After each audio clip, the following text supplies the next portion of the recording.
So let's start with this practice problem here.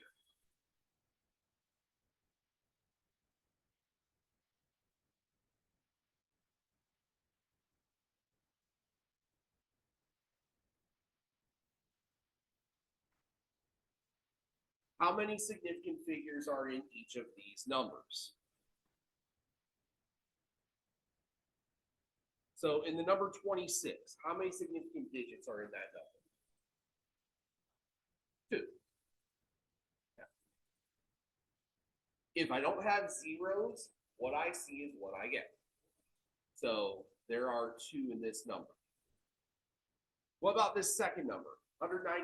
19,628.00.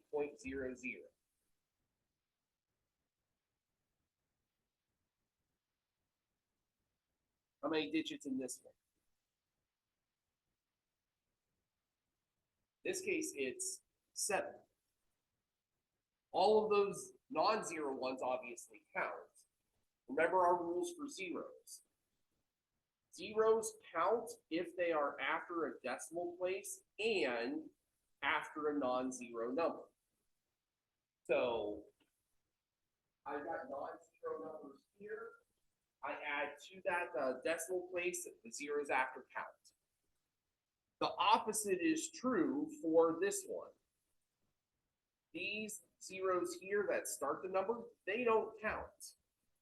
The reason they don't count is because we don't have a non-zero number starting that number to anchor it. So we don't start counting digits until we get to that first non-zero number. Then we count the digits that follow. There would be 4 here.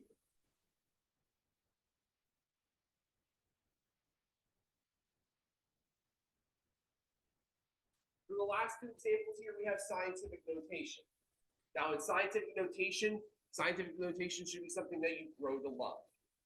The reason you grow to love scientific notation is because it will always give you exactly what it says. So in terms of sig figs, what we see is what we get. We don't need to worry about the exponential part. We just focus on that decimal. So here, that 9 times 10 to the 19th, 9 is the only digit in the decimal portion. It's also the only significant digit. There's just one sig fig there. In the second example, all of these digits are significant. Because if they weren't significant, we would have rounded them out of the scientific notation in the first place. So 1, 2, 3, 4, 5, 6, 7, 8. There are 8 significant digits in that particular number.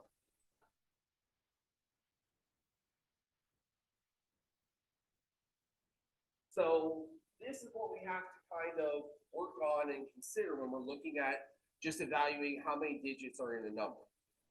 Are there zeros? Are there not zeros? If there are zeros, how do I know if it counts or if it doesn't count?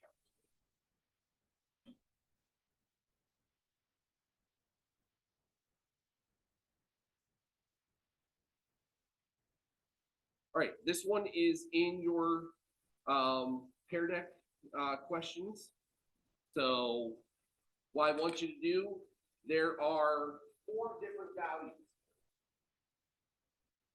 Tell me how many sig figs are in each one.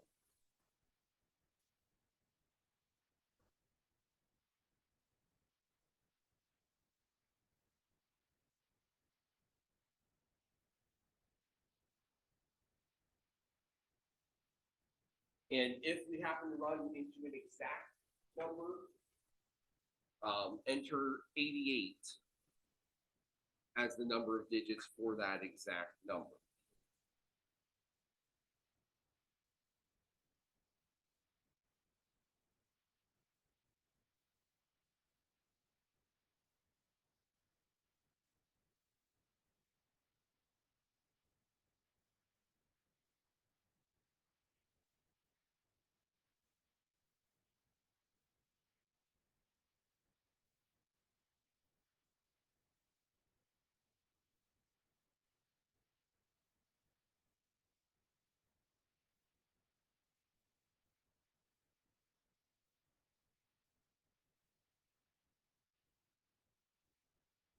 All right, so let's go through this then. If you're still typing it in, go ahead and finish typing it in. How many digits are in 37.9? 3.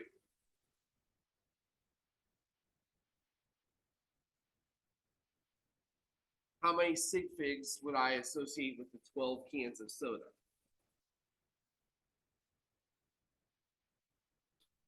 Oh, it's not 2. It's an exact number.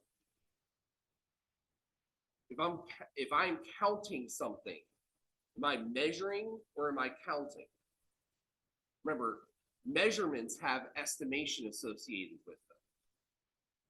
Is there ever going to be a situation where I'm counting cans of soda in the refrigerator and I get 0.1 of a can of soda or 0.9 cans of soda? No. The only possible answers for that question, how many cans are in the refrigerator, is an exact whole number. There are 5 cans, there are 12 cans, there are 36 cans. This is an exact number.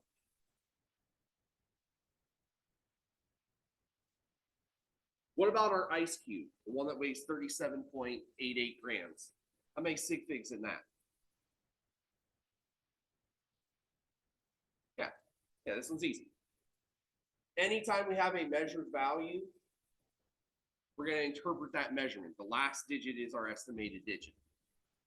So in this case, we're talking about 4 sig figs.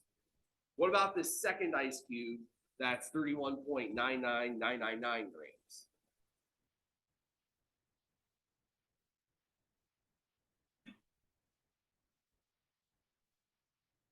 It's 7.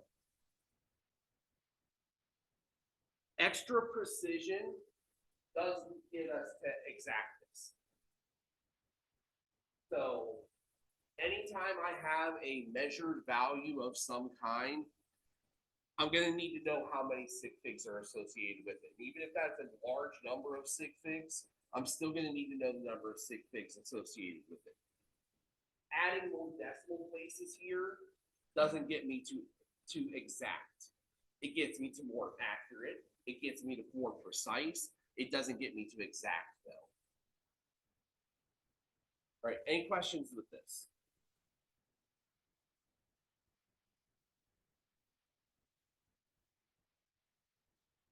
All right, so let's talk about calculations then.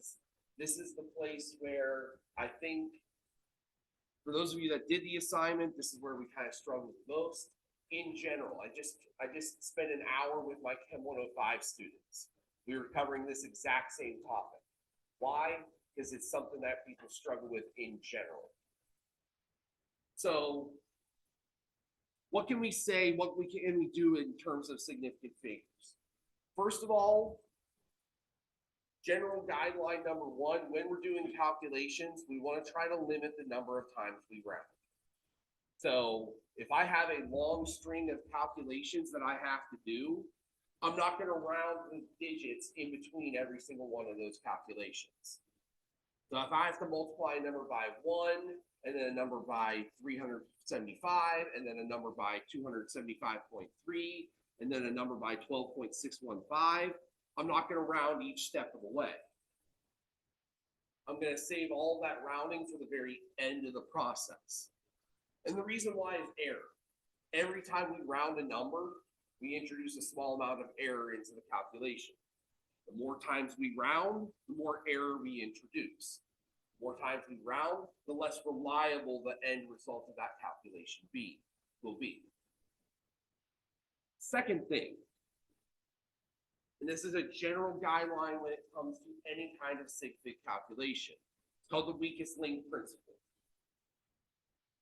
When we are doing calculations, we always want to abide by what we call the weakest link.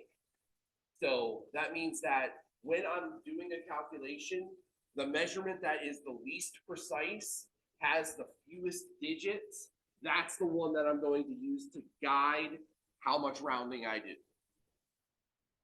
The reason why is we always want to err on the side of caution. I don't want to round to a more precise value, knowing that I had a less precise measurement going into it. We're always going to be bound by our least precise, our least well-known item. That's why it's called the weakest link principle. The item, the thing that is the most easily manipulated is the one that is going to be what dictates how precise our final calculation is.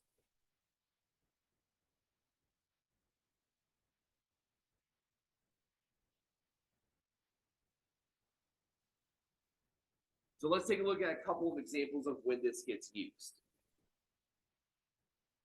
So adding and subtracting. Now, adding and subtracting can be really difficult because unlike with multiplying and dividing, where multiplying and dividing, we just care about how many digits are in each measurement. In adding and subtracting, we care about where those digits are. And so what it comes down to, and this is the difficult part, is we need to look at the measurements themselves and try to highlight and indicate where that least precise that estimated digit is. So take, for example, this first measurement, 10.011. We know, as a matter of rule, that the last digit in that calculation, in that measurement, is the estimated digit. So in this case, it would be that 1 there at the end, the third decimal place. Well, when I add these two numbers together, that means that this number here is the result of an estimated digit. Okay, no big deal. The last number in our digit anyway, should be okay, right? Well, here's the problem. In our other measured value, this digit, the second decimal place, was the estimated digit. Well, that means that this second decimal place is also as the result of an estimated digit. Now I have in my calculator a value that has two estimated digits. We know by rule that we can only have one. So what do? Well, this is where we have to apply this weakest link principle.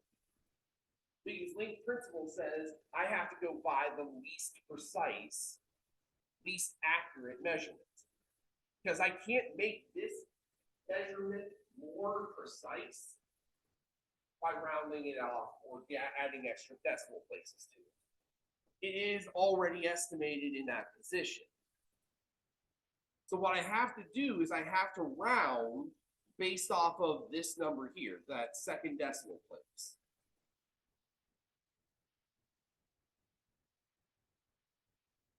So I'm going to round to this digit here. To round it and know how to round it properly, I'm going to use the rule of 5. Rule of 5 says that if the number next to that estimated digit is 5 or greater, we round up. If it's less than 5, we round down. So 1 is less than 5, so we are going to round it down. It's going to be 21.02.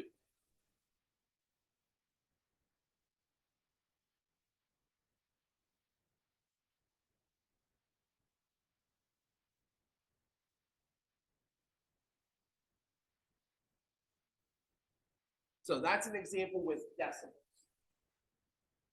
So when we're dealing with decimals, it's a good idea to just kind of mark where are those estimated digits in the final answer, and then make sure that you round to that leftmost digit, the one that is the least precise, so that you don't have too many digits in the calculation that are estimated.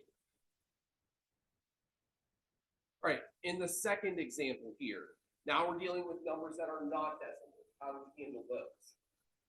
Basically, we do the same thing. Where is the last digit that is known here in this number? This 9, right? Remember, those two zeros there are not significant. The reason we know that they're not significant is because there's no decimal point there to indicate their significance. So that 9 in the 100ths place is the estimated digit for that number, which means that this number here is also an estimated digit now that we've done the calculation. On the other hand, in the second calculation, that number is known to the ones place, and so that means that this number here in the ones place is also an estimated digit. So when my calculator says that the answer is 19,525, there's a problem with that calculation. It's got two estimated digits in it. I can't have two estimated digits. I can only have one. So I've got to round to the leftmost digit. The leftmost digit here is this one right here in the hundreds place. So I round that 19,500. Why 19,500, not 19,600? We'll look at what's next to that 5. It's a 2. 2 is less than 5. We round down. So adding and subtracting can be a little bit confusing. I will say that there are a couple things that we have going for us usually. First of all, we rarely have to do these kinds of things. And when we do have to do adding and subtracting, it's usually objects that are measured on the same balance, on the same instrument. So we don't run into these kinds of problems where we have different numbers of sig figs that we have to worry about. Why do I present this? Because there's always that one situation, that what if situation that you run into that can kind of confuse things.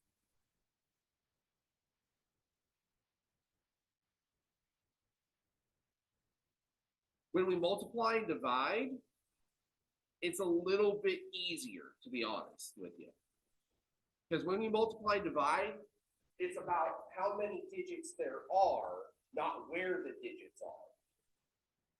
So in this kind of example here, what I have to do is I just have to do what we did in that practice problem.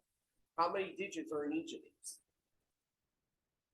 Okay, well, let's see. There are 3 digits in 9.19. There are 4 digits in 3.171. And there are 2 digits in 1.0. Weakest link principle says I round to the fewest number of digits. The fewest number of digits here is 2. So my second digit is here, the 9 and 29. Do I round up or round down? Well, it's 29.1. 1's less than 5. So I need to round down.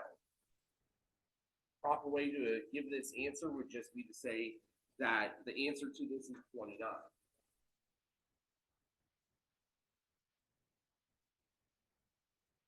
Now, the criticism that always comes up when we do this is, well, hold on a second.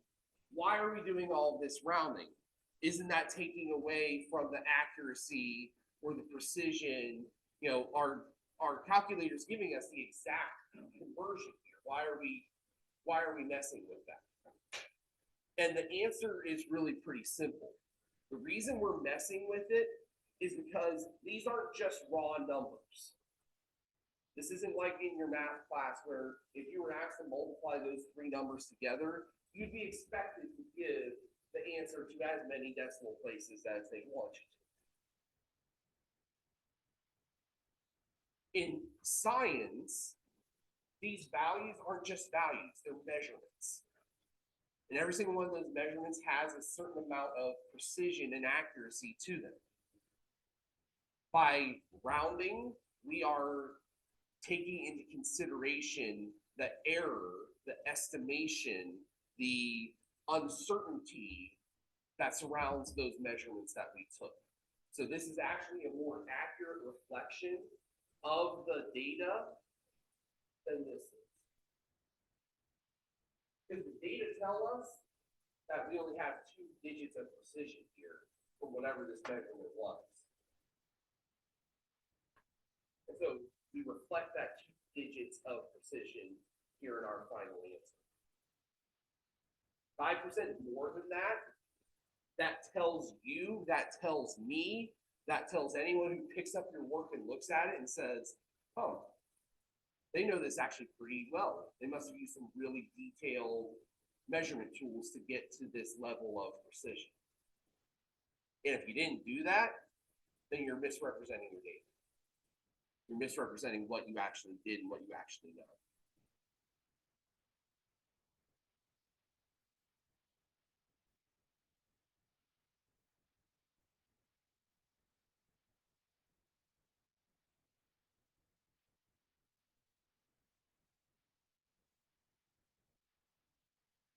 All right, let's take a look at a couple of other examples here. So in problem 1 here, we have an example of scientific notation being woven into the discussion here. And that's perfectly okay. We just want to make sure that we reflect what that scientific notation is before we actually go about using it.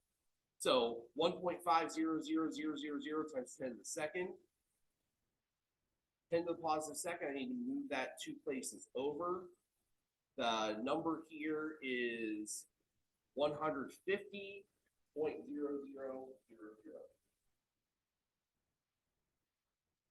If I add these numbers together, 14.6608 and 12.2 and 150.0000, my calculator is going to spit out 176.8608. But I know that that's not the whole story. Since I'm adding, I need to consider the number of decimal places where the position of those measured digits are. And so from that perspective, I look at this value is known to the 4th decimal place. This value is known to the 1st decimal place. This value is also known to the 4th decimal place. I can see that that answer that my calculator gave me actually has 2 estimated digits in it. I need to round it away so that there's only 1 estimated digit. That estimated digit is going to be right here. And so I look next door, I see a 6, so I know I need to round up. 176.9 would be the proper answer, rounded correctly.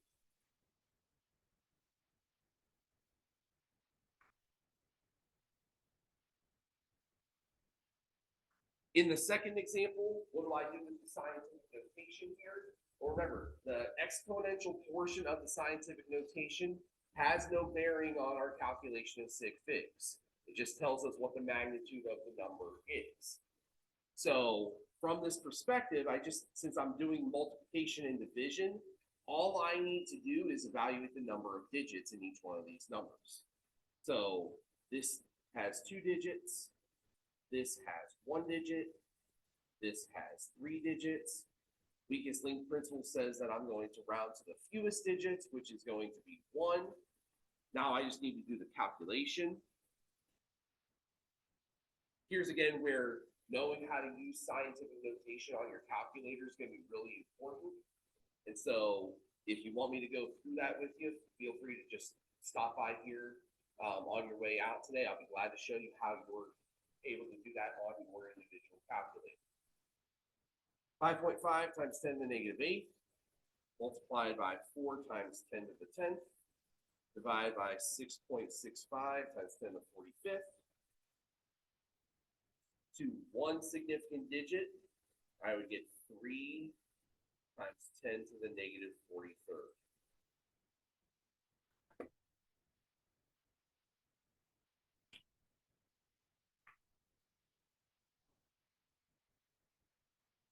All right, any questions with either of these 2 examples?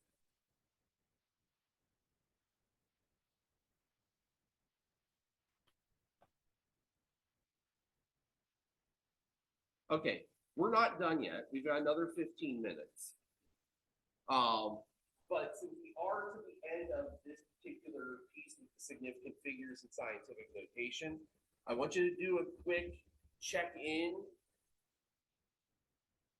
and just tell me how you feel about this now that we've had a little bit more time to kind of process it and go through it. And so what I'm looking for from you is a text response. If you're still struggling with this and it's really hard for you, type in red.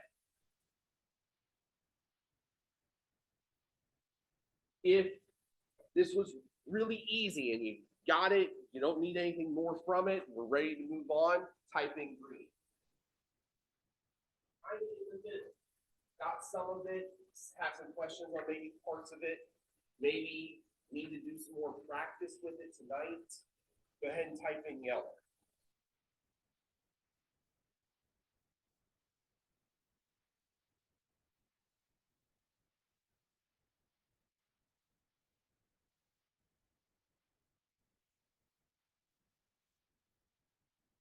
So the last part of this chapter, and we're going to need part of Friday to talk about it as well, is kind of looking at this, what your quiz next Friday is going to be over.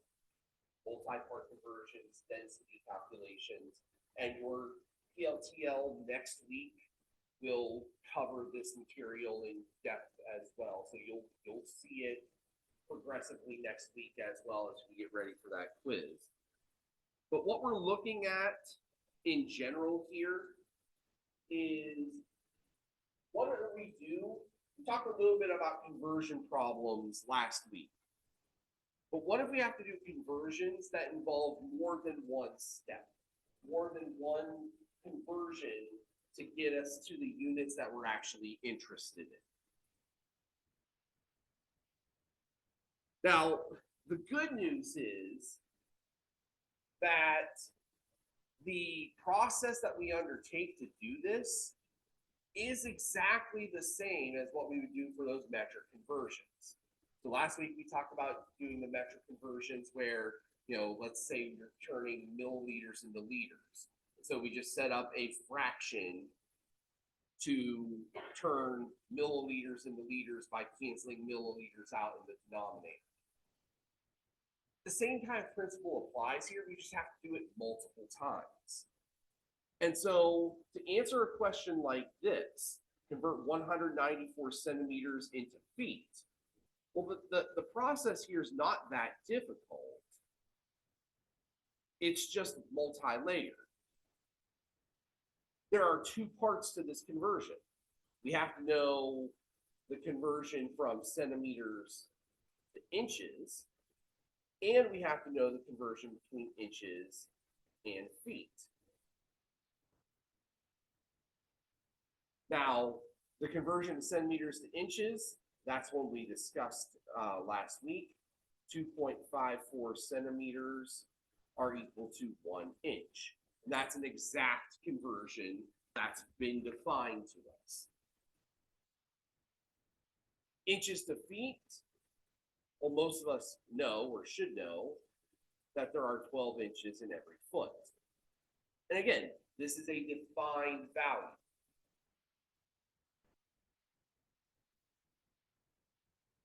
So why are defined values, exact numbers, important? Because when we do these calculations of these conversions, we don't have to factor them into the weakest link principle. By being exact, we know that they have an infinite number of sig figs. By being exact, we know that it doesn't matter if I show this as 12, we know that this is not 2 sig figs, it's an exact number. So that doesn't have to factor into our conversion calculation at all. But I've got two conversion factors here. I've got two equivalent pieces. So what I need to do is I need to set up my conversion so that I can convert from one unit to the next. So the link I have is centimeters to inches. And then I can convert the inches into feet in a second calculation. So how do I set this up? Well, I've got centimeters in the numerator here, so I want to cancel that. So I need centimeters in the denominator. means I need inches here. The numbers that go with that, 2.54 for the centimeters, 1 for the inches. And in the second conversion here, I now have inches in the numerator. I want to cancel that out because I'm looking for feet, so I need inches in the denominator, which means feet have to be in the numerator. My inches will end up canceling. I have feet, which is what I want. 1 foot, 12 inches. Since both of these conversions are exact, I get to follow a really, really handy guideline. And that is the number of sig figs that start the calculation are going to end the calculation as well. Because I have no measured values in any of the conversions here. So I'm starting with 3 digits. I'm going to end with 3 digits. Now it's just a matter of what those 3 digits are. So multiply across the top. So 194 multiplied by 1 multiplied by 1. Divide across the bottom. So 194 times 1 times 1. Divide by 2.54. Divide by 12. Calculator gives me 6.3648 and some other nonsense. Because I only had 3 digits to start with, and these are both exact numbers. I only need 3 digits in my final. So I'm going to round this 6, and I'm going to round it down because the next door neighbor is 4, and 4 is less than 5. So I got 6.36 feet as my final answer.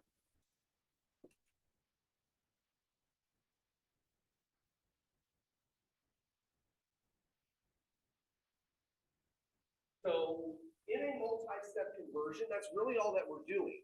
We're just doing conversion factors, dimensional analysis, but we're doing it multiple times so that we can successfully convert from one unit to a completely different unit that we may not necessarily know a direct link between them.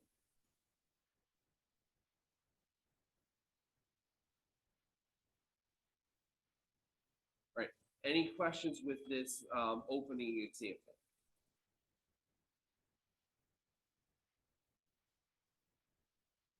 Okay, let's get a little bit more complex then. What if I have units in both the numerator and the denominator?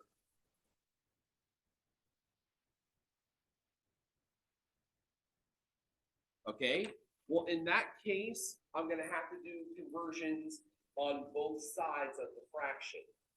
Now, the easiest way to go about doing this is by starting with, when I start with my value here, instead of showing the unit like this,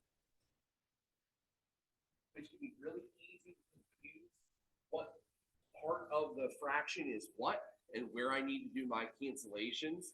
Instead of doing that, I'm going to incorporate that into a larger fraction here at the beginning. So we're actually going to start with a full fraction instead of just a number. So I've got 48.0 miles divided by 1 gallon. Numerically, it means the same thing. But by separating the units, it's going to be a lot easier for me to see how to convert and cancel those units.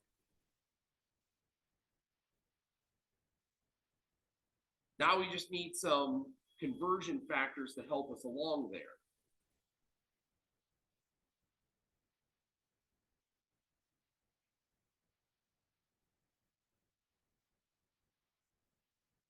And for these kinds of conversions, these are outside of the realm of what we would expect you to know.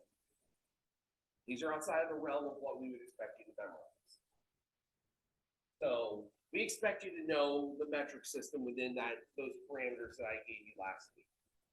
We expect you to know how to use those prefixes, how to convert from one metric unit to another. We expect you to know certain unit conversions within the customary system. A dozen is 12 things. There are 12 inches in a foot. Those kinds of simple conversion things. These kinds of conversions are a little bit harder for us to do. We're going to need to use a table of some kind. And for that table of some kind, we're going to want to go to our textbook.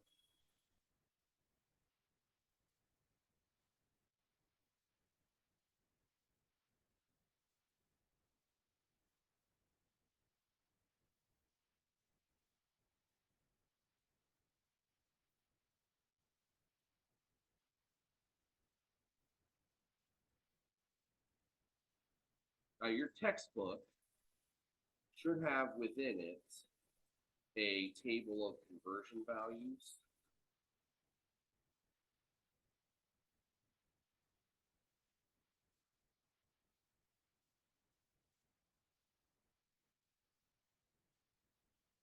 And unfortunately, it's going to make you search for them, so bear with me 1 second.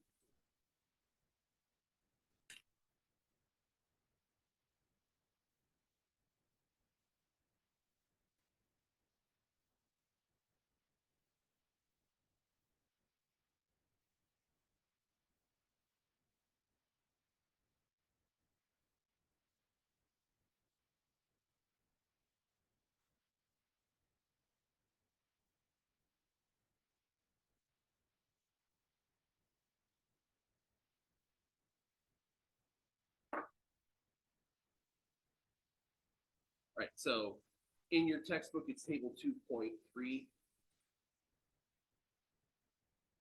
The relevant information for us is here. So in particular, we are interested in 2 of these conversion values. We need to know miles to kilometers. That's this one here. So 1 kilometer is equal to 0.6214 miles. The other one we're interested in is the gallon to liters conversion, which is down here. 1 gallon is equal to 3.785 liters. Now, in a quiz situation or a test situation or even a homework situation, expect those values to be given to you in some kind of way. If you're in mastering, there's going to be a clickable link that tells you exactly what the conversions are. You're not going to have to memorize them. On the quizzes, you're going to be given a table of conversions that you can pull from. But to answer the question at hand, having those numbers in our possession now, it's just a matter of getting them to cancel out. I've got miles in the numerator, so I want miles in the denominator, kilometers in the numerator. What are the numbers? It's 1 and 0.6214. My miles cancel. I'm left with kilometers. On the flip side here, I've got gallons and I want to turn it into liters. Here's where it's different. Stick with me for 30 more seconds, please. Since I have gallons in the denominator, I'm going to need to put gallons in the numerator here so that it cancels. Very easy mistake to make. If I've got the unit in the denominator, I need to cancel it in the numerator, not in the denominator. So my fraction basically is the opposite of how we've been doing it all along here. So if I do that, 1 gallon is 3.785 liters. Everything cancels except for the kilometers and liters. And so the calculation, 48 divided by 0.6214 divided by 3.785 to 3 significant figures, because I've started with 3, is 20.4.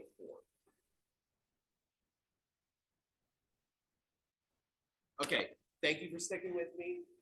Friday, we're going to finish this up. We're going to talk about some more complicated conversions. You might see a couple of them in PLTL sections today as well. Have a good day. I'll see you on Friday.